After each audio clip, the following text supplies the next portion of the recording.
Hello दोस्तों, कैसे हैं आप सभी लोग। मेरा नाम दी ओल्ड ब्रैट और आप सभी का मेरे channel old brat the wanderer में बहुत बहुत स्वागत है। तो आज की वीडियो में गाइस हम आप सभी को कुसुम सरोवर में होने वाले वाटर शो को दिखाएंगे। वाटर शो में ये दिखाया गया है कि ये कुसुम सरोवर का निर्माण कैसे हुआ और उसके साथ साथ ये भी बताया गया है कि गोवर्धन पर्वत वो यहाँ पे कैसे पहुंचा। हालांकि कुसुम सरोवर जो है कि प्राकृतिक सरोवर है, लेकिन इसके निर्माण के बाद इसकी खूबसूरती काफी ज्यादा बढ़ जाती है गाइस। कुसुम सरोवर के बारे में मैं जितना बोलूं गाइस वो उतना ही कम है, क्योंकि सुबह 6 बजे से पहले और शाम को 5 बजे के बाद गाइस यहाँ पे जो शांति का माहौल है और जो हवा में चमेली की फूलों की जो महक है ना गाइस, उसका कोई जवाब नहीं है। एक बात और बता दूं गाइस मैं आपको, ये मथुरा रीजन में सबसे शांत और सबसे सुंदर जगह है गाइस। उसके साथ साथ मैं बता देता हूं कि शांत होने के कारण यहाँ पे लोग जो है ना अपने प्रेयर्स करने, चांटिंग करने आया करते हैं यहाँ पे शाम को, जो जिसका नज़ारा अलग ही लेवल का होता है गाइस। और लेजेंड ये भी है,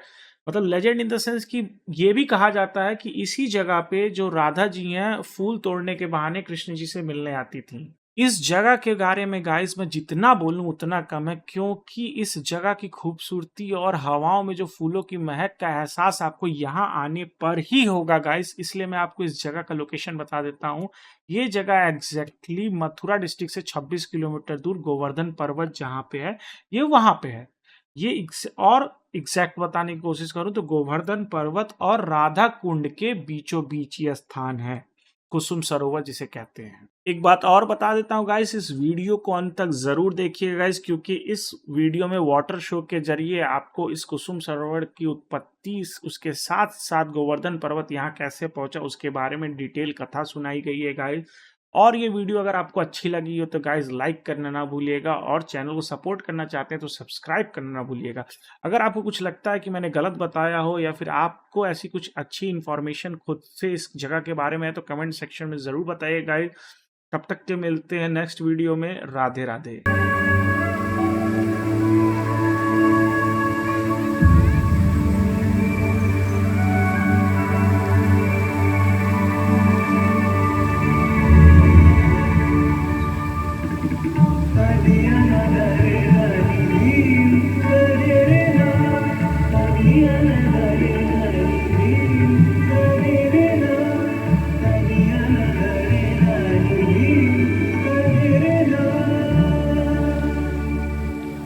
राधे राधे। इस विशेष कार्यक्रम में आप सभी सुधी जनों का स्वागत करते हुए हमें अपार हर्ष हो रहा है। पर्वत शिरोमणि गिरिराज गोवर्धन जी में बना ये पवित्र कुसुम सरोवर आज इस कार्यक्रम का मंच बना है। 17वीं शताब्दी में ओरछा नरेश वीर सिंह जूदेव ने सरोवर का जीर्णोद्धार करवा इसे पक्का बनवाया। 18वीं शताब्दी में भरतपुर साम्राज्य के राजा सूरजमल और उनके पुत्र राजा जवाहर सिंह ने यहाँ उपवन, मंदिर और भव्य छतरियों का निर्माण करवा सरोवर की शोभा बढ़ाई। कुसुम सरोवर की कथा सदियों पुरानी है और कृष्ण भक्तों के लिए यह अत्यंत महत्वपूर्ण है। आइए इस कार्यक्रम के माध्यम से श्री कृष्ण का स्मरण करें और यहाँ की कथाओं को जानें।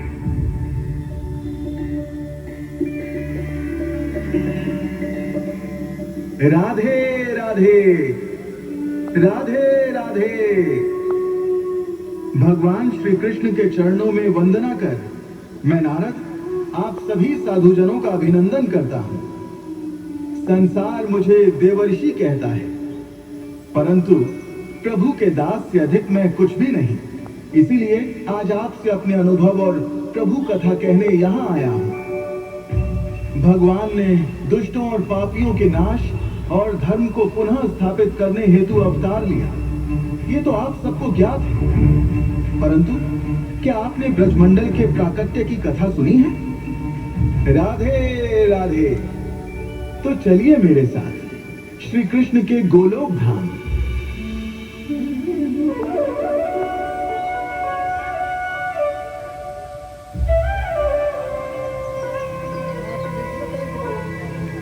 श्री कृष्ण ने धरा को वचन दिया है कि वे उसका संताप हरने अवतार लेंगे।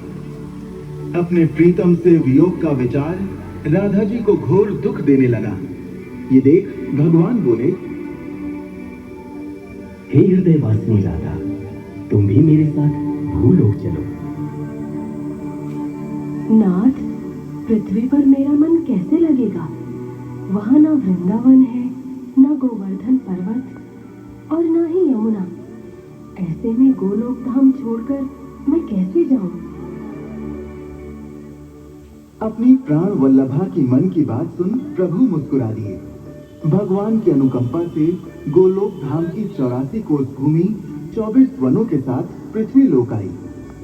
धरती को निर्मल करने यमुना जी बह निकली और गोवर्धन जी ने पश्चिम दिशा में द्रोणांचल पर्वत के पुत्र रूप में जन्म लिया। हाँ, मुझे पता है आप लोगों के मन में शंका उठ रही है कि वृंदावन से कोसों दूर अवतरित होने पर भी गिरिराज गोवर्धन यहाँ कैसे आए। ये भी प्रभु की लीला ही है। तो सुनिए गोवर्धन जी के ब्रज पधारने की कथा। राधे राधे। एक समय मुनि श्रेष्ठ पुलत्य पर्वत प्रदेश पधारे और द्रोणाचल से बोले, हे पर्वतों के स्वामी द्रोण, मेरी एक याचना है, आप आदेश करें मुनिवर। मैंने तुम्हारे पुत्र गोवर्धन के दर्शन किए। वो सुंदर वृक्षों, लताओं और पुष्पों से मंडित है और नाना प्रकार के पशु पक्षी उसकी शोभा बढ़ाते हैं। अपना पुत्र तुम मुझे दे दो, मैं उसे ले जाकर काशी में स्थापित करूंगा और उस पर निवास कर तप करूंगा। पुत्र से बिछड़कर मुझे हर्ष तो न होगा, पर लोक कल्याण के लिए आप इसे ले जाइए। जाओ पुत्र। आपकी आज्ञा शिरोधार्य है, परंतु हे महात्मा पुलत्स्य, मेरा शरीर 8 योजन लंबा, 2 योजन ऊंचा और 5 योजन चौड़ा है। आप मुझे किस प्रकार ले जाएंगे? मेरे योग बल को कम ना जानो गोवर्धन, काशी तक मैं तुम्हें अपने हाथ पर उठा कर ले जाऊंगा। तो चलिए मुनिवर, काशी तक मैं आपके हाथ पर ही बैठा रहूंगा, परंतु मेरी एक प्रतिज्ञा है। काशी से पहले आपने मुझे जहां रख दिया, मैं वहीं स्थापित हो जाऊंगा। एवमस्तु। गिरिराज को अपने हाथ पर संभाले मुनि पुलत्य काशी की ओर बढ़े, परंतु गोवर्धन जी की इच्छा तो ब्रज में बसने की थी।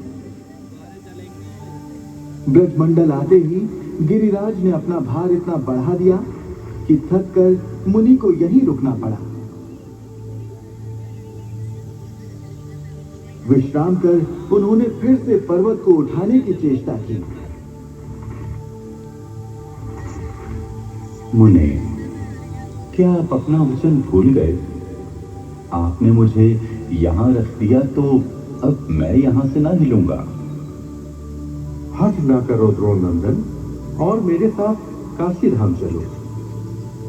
मुनि पुलत्य ने निवेदन किया, आदेश दिया और अपना सारा योग बल लगा दिया, पर गोवर्धन जी जस से मत न हुए। हे हठधर्मी, तू यहीं रहे, परंतु अपने जिस साकार पर तुझे इतना अभिमान है वो घटता जाएगा। मेरा श्राप है कि तू प्रतिदिन तिल तिल करके क्षीण होता चला जाएगा। वैसे ये श्राप पाकर भी गोवर्धन जी प्रसन्न थे। भक्त को भगवान के समीप रहने के अतिरिक्त और कुछ भी प्रिय नहीं होता। गिरिराज जी और यमुना जी तो यहाँ प्रत्यक्ष विद्यमान हैं, परंतु अनगिनत पुण्य आत्माएं भगवान की लीला भूमि पर अदृश्य रहकर वास करती हैं, जैसे श्री कृष्ण के परम प्रेमी उद्धव जी। क्या आप लोग उद्धव जी के दर्शन करना चाहेंगे? तो हे साधुजनों, हम सब मिलकर भगवान की स्तुति करते हैं, संगीत और श्रद्धा से उनका उत्सव करते हैं, तभी उद्धव जी प्रकट होंगे।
राधे राधे। राधे राधे। श्री कृष्ण के सागर का प्रणाम स्वीकार करें देव ऋषि। आप तो श्री कृष्ण के दूत, सखा और परम प्रिय हैं। मैं आपका स्वागत करता हूँ। प्रभु, मैं तो बस यहीं वास करता हूँ। भगवान की आज्ञा अनुसार मैं बद्रिका आश्रम में विराजमान रहता हूँ। राधे राधे। आप कृष्ण भक्ति से पूर्ण हैं उद्धव जी, इसीलिए मैंने भी आपके दर्शन की अभिलाषा की। आप पर श्री कृष्ण के प्रेम का इतना प्रभाव है कि आप उन्हीं का स्वरूप लगते हैं। आपका शरीर श्याम वर्ण है, उस पर पीतांबर शोभा पा रहा है। गले में वनमाला और गुंजा की माला है। आपके दर्शन पाकर ऐसा लगता है जैसे श्री कृष्ण के दर्शन हो गए। जब भगवान मथुरा चले गए तब उन्होंने मुझे वृंदावन जाने को कहा। मेरा ये स्वरूप देखकर गोपियां भी क्षण में पहचान गई कि मैं श्री कृष्ण का सेवक हूँ। उद्धव जी, ये कथा विस्तार से बताएं। भगवान ने आपको यहाँ क्यों भेजा था और आपकी गोपियों से क्या बात हुई? अवश्य। एक दिन की बात है। मथुरा के राजकाज से निवृत्त हो प्रभु मेरे पास आए और मेरा हाथ थामकर मुझे वृंदावन जाने को कहा। प्रभु के मन से उनके बचपन की याद जाती नहीं थी।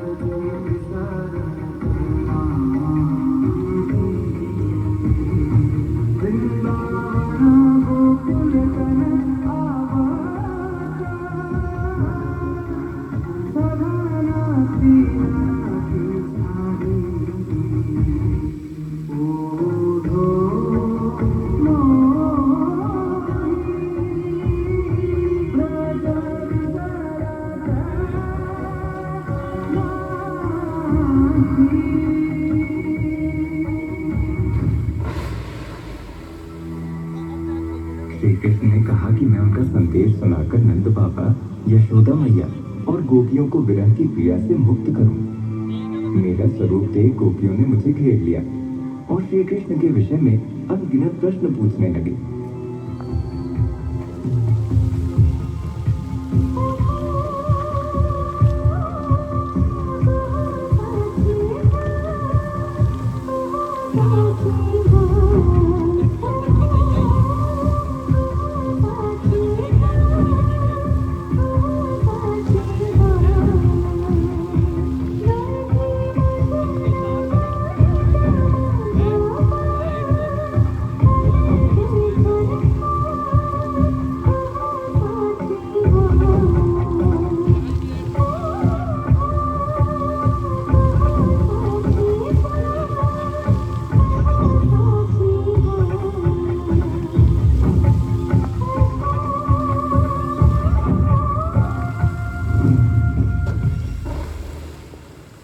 उन्हें आनंदित करने के लिए मैंने उन्हें प्रभु का संदेश सुनाया। मन जब विषयों में आसक्त होता है तो बंधन हो जाता है, परंतु जब वो परम पुरुष की आसक्ति करता है तो मोक्ष देने वाला होता है। हे भजनाओं, विवेकी पुरुष निर्मल अध्यात्म योग के द्वारा मुझ साक्षात परात्पर ब्रह्म को सर्वत्र व्यापक जान लेता है। तुम सब मेरे स्वरूप का मोह त्याग कर योग द्वारा मेरे ब्रह्म रूप को पा सकते हो। कितना निर्मोही है वो। पहले हमें त्याग कर परदेश चला गया और अब वहाँ से संदेश भेज हमें योग सिखा रहा है। हे उद्धव, एक ही तो मन है जो कान्हा ने चुरा लिया है। अब ब्रह्म में मन कैसे लगाए?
के प्रति उनका ऐसा निश्चल प्रेम देख मैं धन्य हो गया।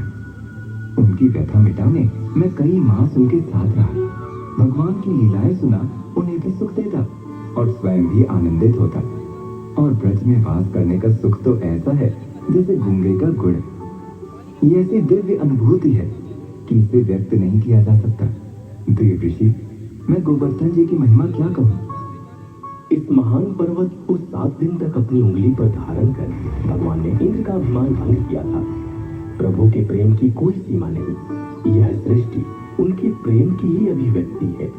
इस कुसुम सरोवर का निर्माण भी तो प्रभु ने प्रेमवश ही किया था। तो भक्तों के कल्याण के लिए वो कथा भी कह दीजिए। मेरी तरह आप भी कृष्ण कथा की रसिया है नारद जी। राधे राधे, इसमें क्या संशय है। तो सुनिए, एक दिवस अपनी सखियों के साथ श्री राधा इस स्थान पर आई थी। राधा जी, ये पीले पुष्प भी ले लेते हैं। बस बस, काफी पुष्प जमा हो गए हैं। अब चलो, नहीं तो पूजा का समय निकल जाएगा। अरे कौन है वहाँ जो मेरे फूलों को बीन रहा है। ये तो कोई माली लगता है। चलो राधा जी, यहाँ से जल्दी चलते हैं। अरे रुको, मेरी चुनरी कांटों में फंस गई है। तो आज चोर हाथ आ ही गया। क्यों बर्बाद किया मेरा उपवन। हम कोई चोर थोड़ा ही है। पूजा के लिए 2-4 पुष्प क्या ले लिए, तुमने तो शोर मचा दिया। मेरे उपवन को नष्ट कर मुझे ही डांट रही हो। तुम्हारे उधम मचाने से मेरी चुनरी कांटों में फंस गई और मिट्टी में गिरकर सभी पुष्प भी खराब हो गए। पुष्प तो साफ हो जाएगी। लाओ, मैं उठा देता हूँ। अरे, तुम्हारे पास ये बांसुरी? अच्छा, तो तुम कोई माली नहीं, नटखट नंदलाल हो। पहचान लिया तुमने। लो अपने पुष्प। रहने दो, क्या धूल में सने पुष्पों से पूजा करूंगी मैं? कोई बात नहीं, मैं अभी इन्हें यमुना के जल से साफ करके लाता हूँ। अब झूठा स्नेह मत दिखाओ। इतना समय नहीं है मेरे पास। वापस बरसाना भी जाना है और तुमने मेरी सखियों को भी डरा के भगा दिया है। राधा जी को खिन्न देख प्रभु ने अपनी बांसुरी से इशारा किया और ये सरोवर प्रकट हुआ। जल से पुष्पों को साफ कर गोविंद ने उन्हें राधा जी की चोटी में सजा दिया। प्रिया प्रियतम का ये अनुपम संयोग देख सरोवर में कुसुम खिल उठे। उनके प्रेम का प्रतीक ये सरोवर आज मानव जाति की धरोहर है।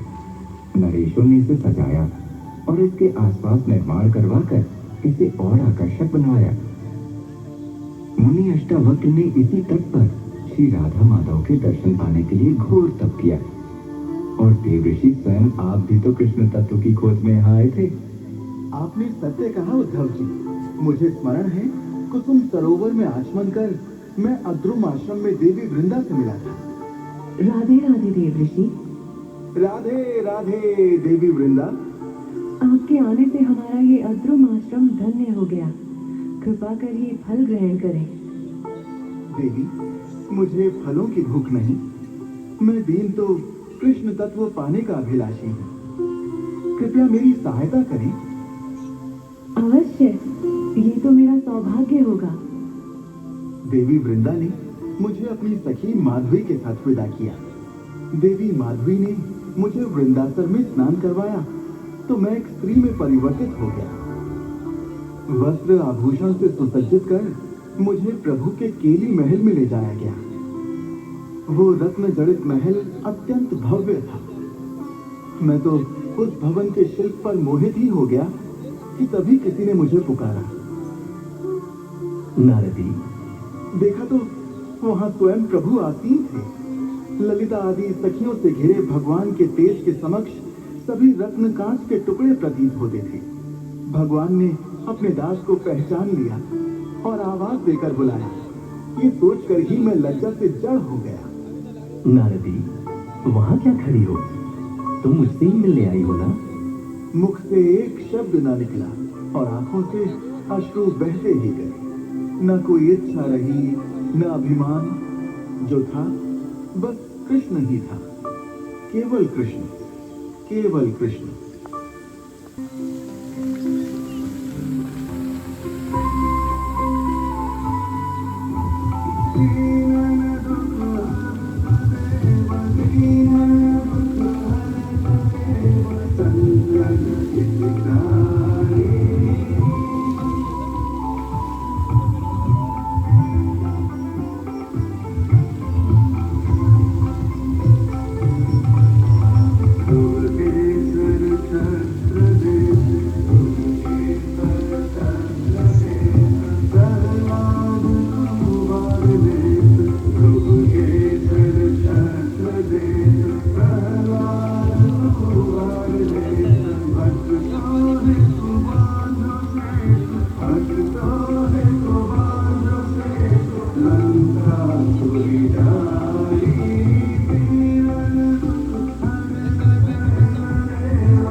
अलग अलग व्याख्या की है, परंतु मेरे अनुसार अपने सब कर्मों को प्रभु को अर्पण करना और उनसे थोड़ा सा भी विस्मरण होने में परम व्याकुल होना ही भक्ति है।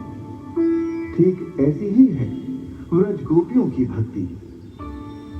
साधो साधो, आपसे श्रेष्ठ ज्ञान प्राप्त कर मैं धन्य हो गया। और धन्य है वो सभी जिन्हें आज प्रभु कथा के रूप में आशीर्वाद प्राप्त हुआ। केवल यही नहीं उद्धव जी, हम सभी को आज गिरिराज गोवर्धन जी का भी आशीष मिला है। गोवर्धन जी की यात्रा का महत्व सभी तथ्यों से बढ़कर है और यहाँ मानसी गंगा में किए गए स्नान का पुण्य सहस्त्रों अश्वमेध यज्ञ और सैकड़ों राजसूय यज्ञ से बढ़कर है। प्रभु, गिरिराज जी का तो अंग अंग महान है। उद्धव जी, गिरिराज का दिव्य स्वरूप जान इनकी परिक्रमा की इच्छा और प्रबल हो गई है। तो आइए देव ऋषि, कुसुम सरोवर में स्नान कर ये शुभ प्रदक्षिणा करें और मार्ग में आने वाले अलौकिक मंदिरों के दर्शन करते चलें। राधे राधे। हे मानवों, प्रभु में मन लगा वही आनंद के स्रोत है, वही मुक्ति के द्वार। ब्रज की माटी से तिलक करो और मन की आंखों से उनकी लीलाओं के दर्शन पाओ। प्रभु सबका कल्याण करे। Radhe Radhe, Radhe Radhe.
suko maya.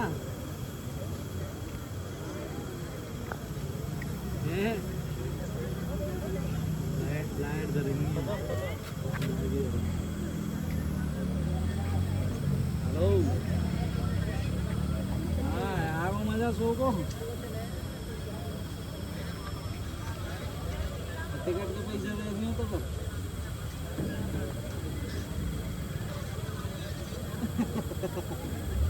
आरूम permanent तैयार हूँ आगरा.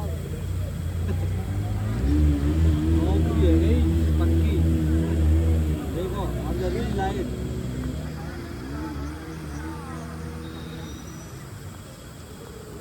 पहाड़ पर बैठ. देखो आएगा सेट मामला शुरू.